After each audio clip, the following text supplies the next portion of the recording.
नमस्कार, आप देख रहे हैं न्यूज़ वन इंडिया। मैं हूं आपके साथ अनन्या बेदी और इस वक्त की बड़ी खबर आपको फतेहपुर से दिखा रहे हैं। बीजेपी विधायक के बंगले पर गैंगरेप का आरोप। नाबालिग ने लगाया गैंगरेप का आरोप। 3 युवकों ने बंधक बनाकर गैंगरेप किया, ये पीड़िता का कहना है। बीजेपी विधायक विकास गुप्ता ने आरोपों को किया खारिज। मेरी छवि धूमिल करने की कोशिश की जा रही है, ये विधायक की तरफ से कहा गया। विधायक ने प्रेस नोट भी जारी कर आरोपियों को नकारा है। विधायक ने जांच कर सख्त कार्रवाई की मांग की है। घटना के वक्त मैं लखनऊ में था, ये विधायक की तरफ से कहा गया है। मेरे आवास पर सीसीटीवी लगे हैं। रेप के आरोपियों को मैं जानता तक नहीं, ये विधायक की तरफ से कहा गया है।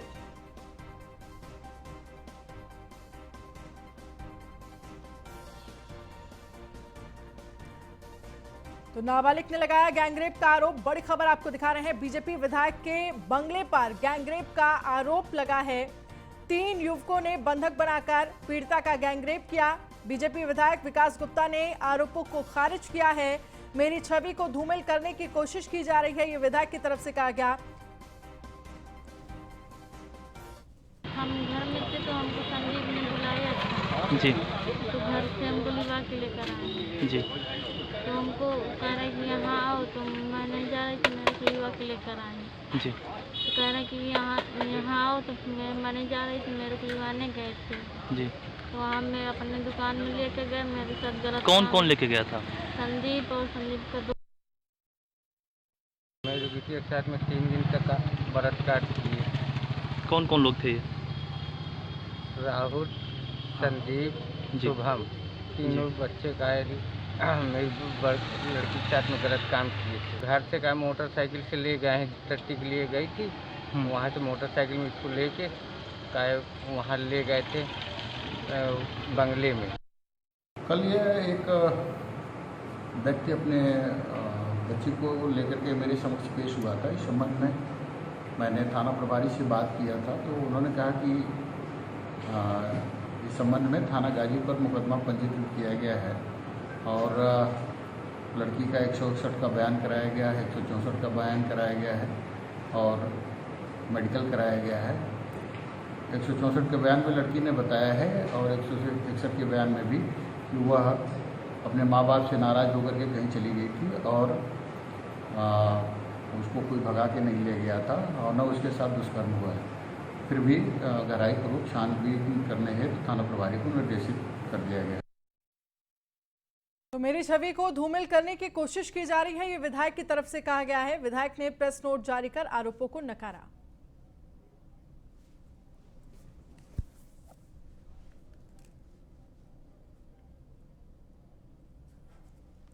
और विकास गुप्ता, बीजेपी विधायक, खुद हमारे साथ इस मामले पर बातचीत करने के लिए जुड़ गए हैं। विकास, आपका बहुत बहुत स्वागत है न्यूज़ वन इंडिया पर। पहला सवाल यही है कि जिस तरह से आरोप लग रहा है कि आपके बंगले पर ले जाकर एक पीड़िता के साथ गैंगरेप हुआ, आपका पक्ष क्या है? ऐसा कुछ नहीं है, जो विरोधी लोग गलत बता रहे हैं। हाँ। FIR जो इनके फादर ने किया था, 2 लोगों के नाम FIR किया था, तो उस पर खुद ही वो गिरफ्तार हो गए। हम लोग से कोई लेना देना नहीं, न पीड़ित पति को मैं जानता हूँ, न मैं पहचानता हूँ ये कौन है, न हमारा कोई से वास्ता है। तो विकास जी, लेकिन आपको कब पता चला, क्योंकि जिस तरह से आरोप लग रहे हैं कि आपके बंगले पर ले जाकर उस पीड़िता के साथ गैंगरेप किया गया, क्या आपको इस बात की कोई जानकारी मिली थी? अब कब आपको ये जानकारी मिली है? क्योंकि आपने जिस तरह से कहा है कि आपके बंगले पर सीसीटीवी फुटेज है, सीसीटीवी लगे हुए हैं, तो उसको लेकर कुछ जानकारी सामने आ पाई है अभी तक? नहीं, ऐसा कुछ नहीं है, गलत है। 10 तारीख को FIR उसने थाना गाजीपुर में पीड़ित के परिवार के पिताजी ने किया था। हाँ। और इसके मेरे को कल सुबह जब कोई वास्ता ही नहीं दूर दूर तक, अगर कौन अपने घर में संरक्षण देगा जिसके साथ लड़की गई थी?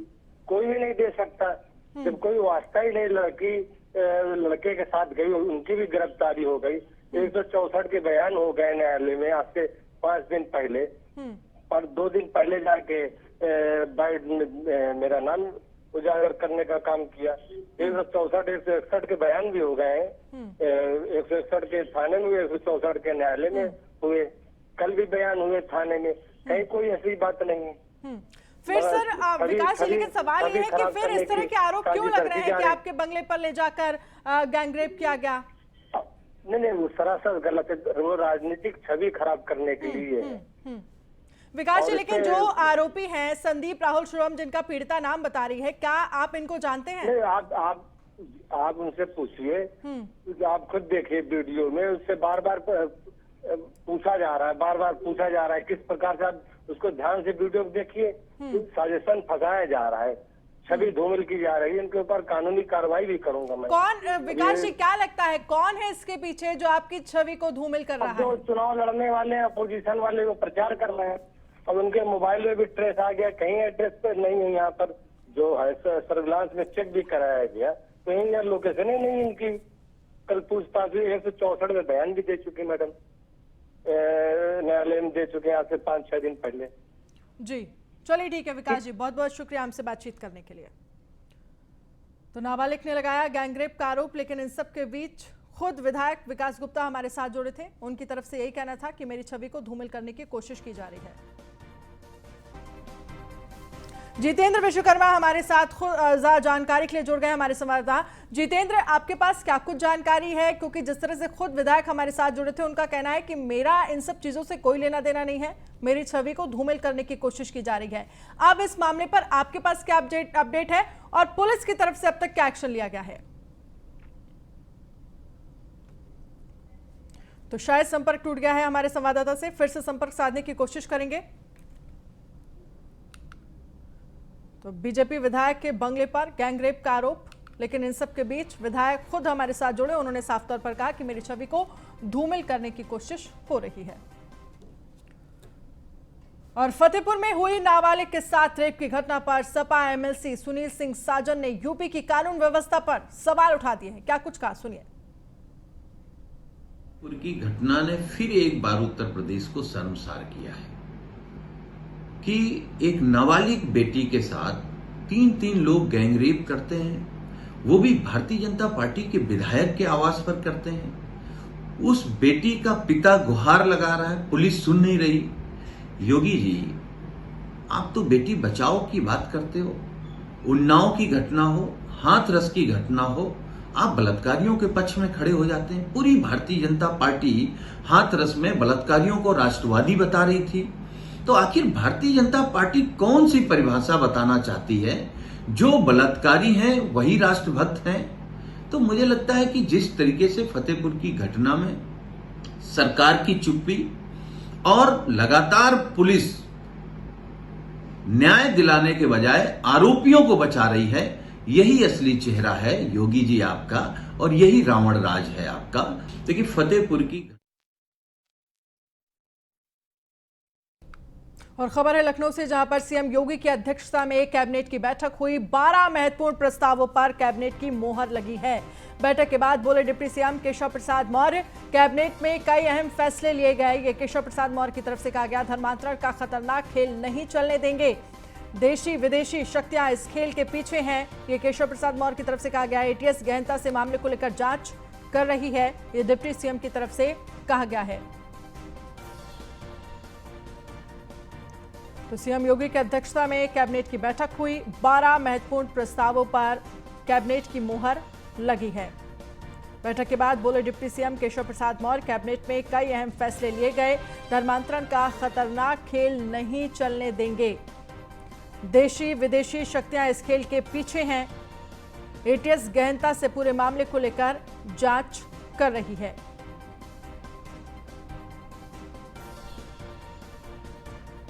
तो सीएम योगी की अध्यक्षता में ये कैबिनेट बैठक हुई, जिसमें 12 महत्वपूर्ण प्रस्तावों पर कैबिनेट की मोहर लगी है।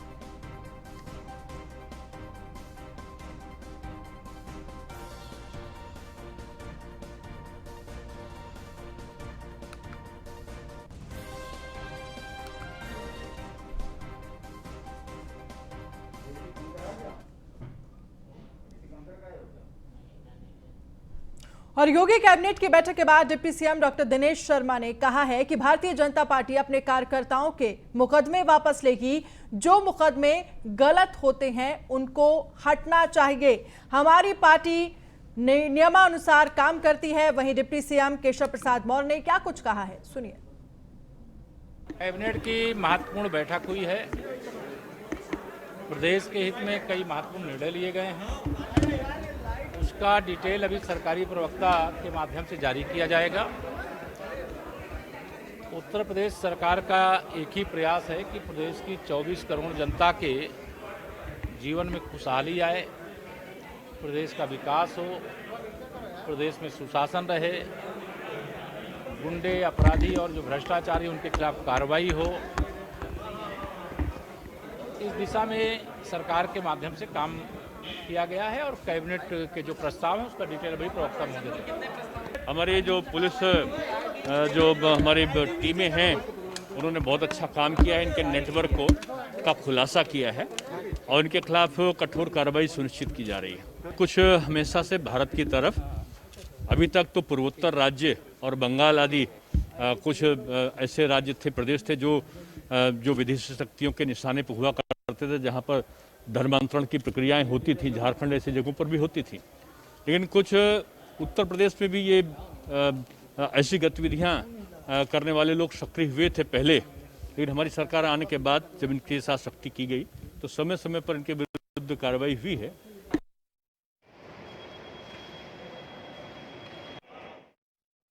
की तरफ से कहा गया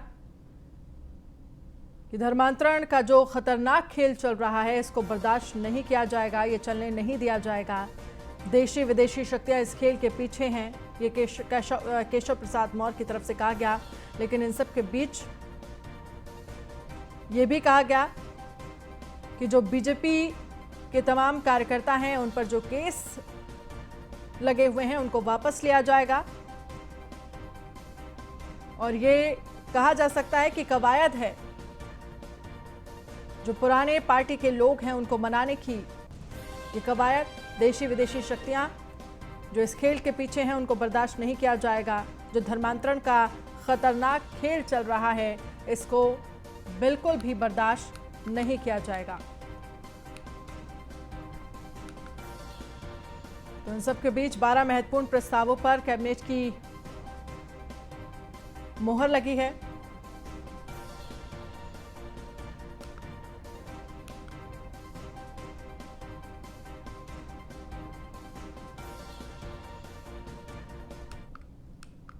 और एसके वाजपेयी इस खबर पर ज्यादा जानकारी के लिए हमारे साथ लाइव जुड़ गए हैं। एसके वाजपेयी, सबसे पहले आपसे यहां ये समझना चाहेंगे जिन 12 महत्वपूर्ण प्रस्तावों पर मोहर लगी है कौन से हैं वो प्रस्ताव?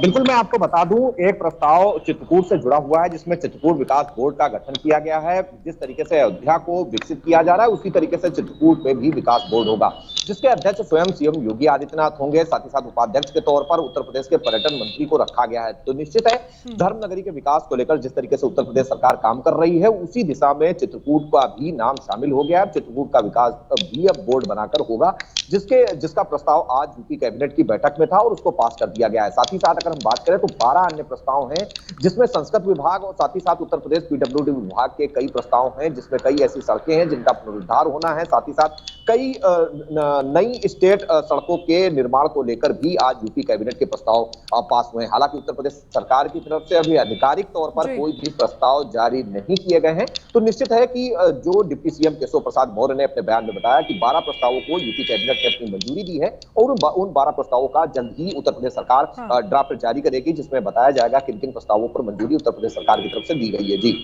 चलिए, बहुत बहुत शुक्रिया तमाम जानकारी के लिए।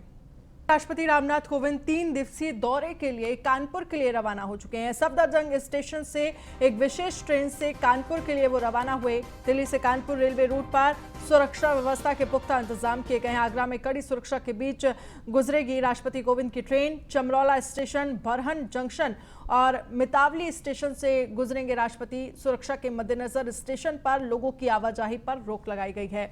जगह जगह बने कटों पर तैनात किए गए सुरक्षाकर्मी।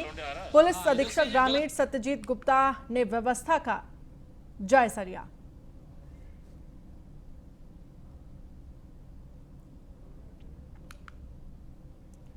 तो दिल्ली से कानपुर रेलवे रूट पर सुरक्षा व्यवस्था के पुख्ता इंतजाम किए गए हैं। जो तमाम स्टेशन बीच में पड़ेंगे वहां पर पुलिस प्रशासन अलर्ट मोड पर रहेगा।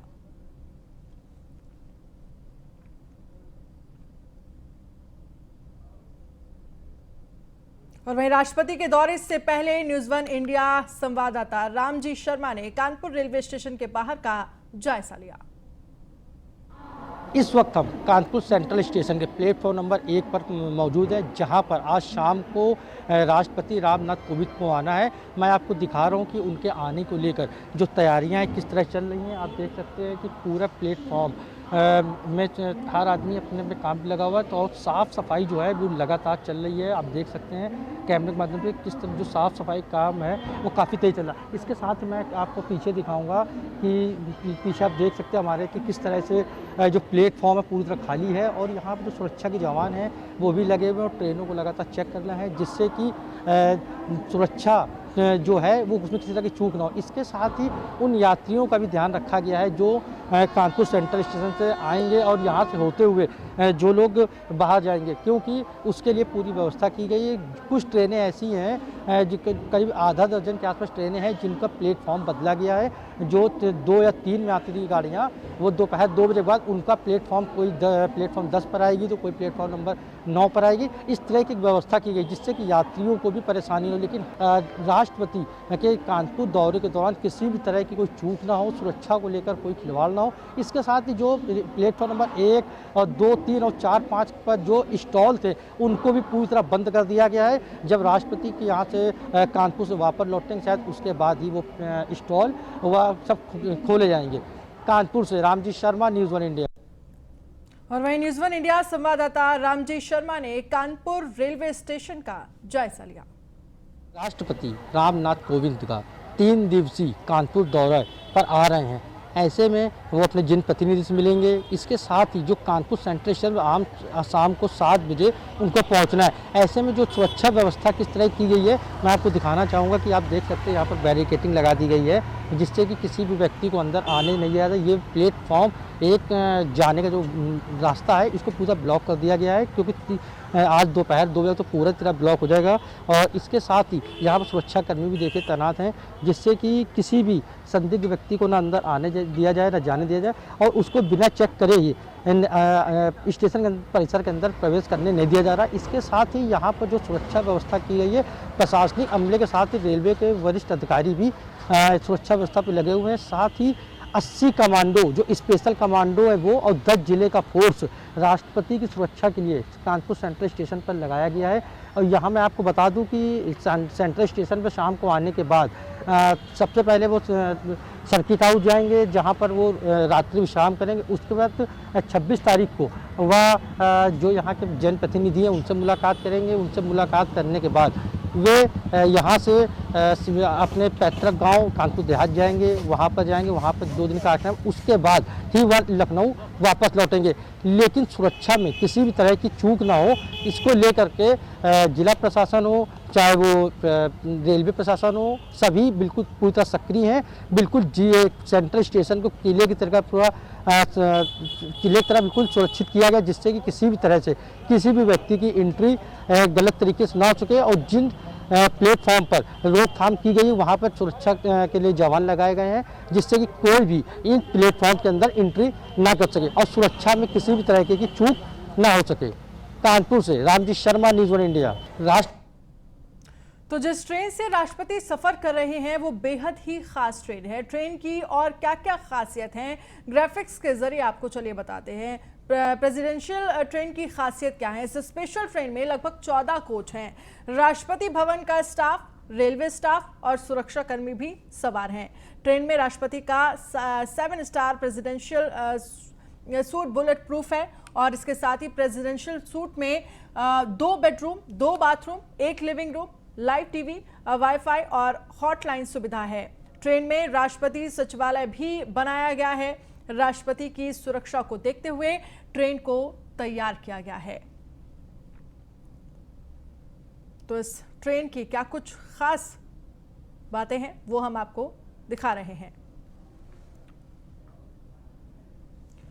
और खबर है लखनऊ से, जहां पर बीजेपी ने आरती रावत को बनाया प्रत्याशी। लखनऊ से जिला पंचायत अध्यक्ष प्रत्याशी बनी आरती रावत। वार्ड संख्या 25 से जिला पंचायत सदस्य की प्रत्याशी बनी है आरती रावत। तो लखनऊ से जिला पंचायत अध्यक्ष प्रत्याशी बनी है आरती रावत। वार्ड संख्या 2025 से जिला पंचायत सदस्य की प्रत्याशी बनी हैं आरती रावत। बीजेपी ने आरती रावत को प्रत्याशी बनाया है।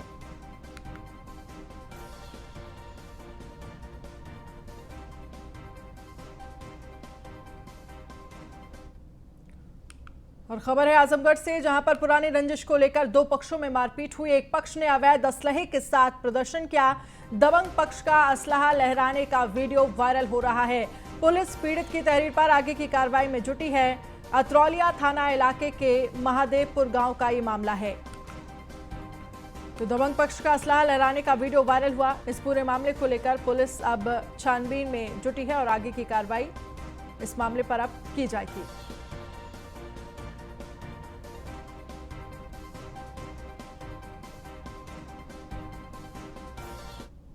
घर पे ही थे और हम लोग अपना घर पे पुश्तैनी जमीन है उस पर कुछ काम करवा रहे थे। तो उसी बीच हमारे पड़ोसी मदन यादव आए और हम मिस्त्री को, लेबर लोग को गाली गलौज करने लगे और हम लोग को बोले कि तुम लोग क्या करवा रहे हो, ज़बरदस्ती करवा रहे हो। उसी बीच में गाली गलौज हम लोग को करने लगे और हम लोग अपने ज़मीन पुश्तैनी ज़मीन पे काम करवा रहे थे, ना कि कोई अवैध ज़मीन पे, ना कोई उसमें जमा झगड़ा है, ना लफड़ा। हम उनसे हमारा विवाद बहुत दिनों से चल रहा है, मगर वो लोग हमेशा हम लोग को धमकी देते रहते हैं कि हम तुम लोग को मार डालेंगे, कोई परिवार को नहीं।